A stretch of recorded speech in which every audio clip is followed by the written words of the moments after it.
C'est le facteur. Monsieur le rédacteur en chef de France Info.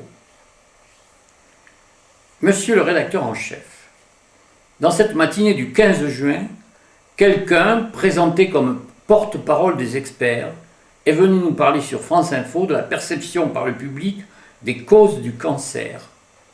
On nous a resservi la soupe récurrente du tabac et de l'alcool qui explique une partie des cancers, mais pas l'explosion constatée chez les enfants de 10 ans et même chez de jeunes adultes qui n'ont jamais fumé, ni toutes sortes de cas causés par l'environnement. Je vous signale que sur une autre émission de France Culture, à une heure de faible audience, j'ai entendu des chercheurs basés à Aix-en-Provence qui pensent que plus de 60% des cancers sont dus maintenant à des facteurs environnementaux.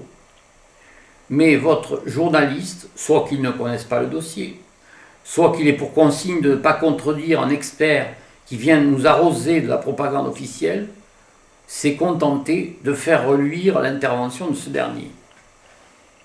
Le comble s'est produit quand cette personne a cité comme une croyance totalement infondée le risque de cancer qui serait augmenté par le fait d'habiter à proximité d'une centrale nucléaire.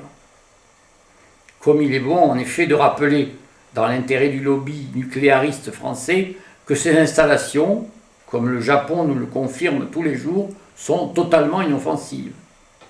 Le problème est qu'une étude allemande, dont j'ai appris l'existence de la bouche du docteur Michel Fernet lors du colloque Vivre Tchernobyl, qui s'est déroulé à Lyon en 2008, a démontré en gros un doublement de la fréquence des leucémies et de certains types de cancers pour les enfants de moins de 5 ans vivant à moins de 5 km d'une centrale nucléaire en fonctionnement normal.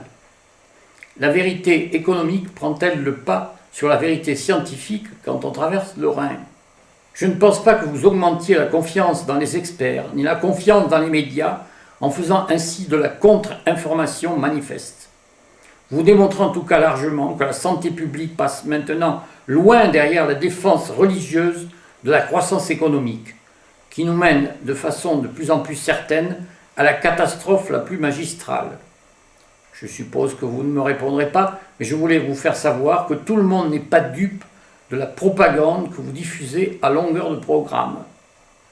Veuillez agréer, monsieur le rédacteur en chef, l'expression de mes condoléances citoyennes.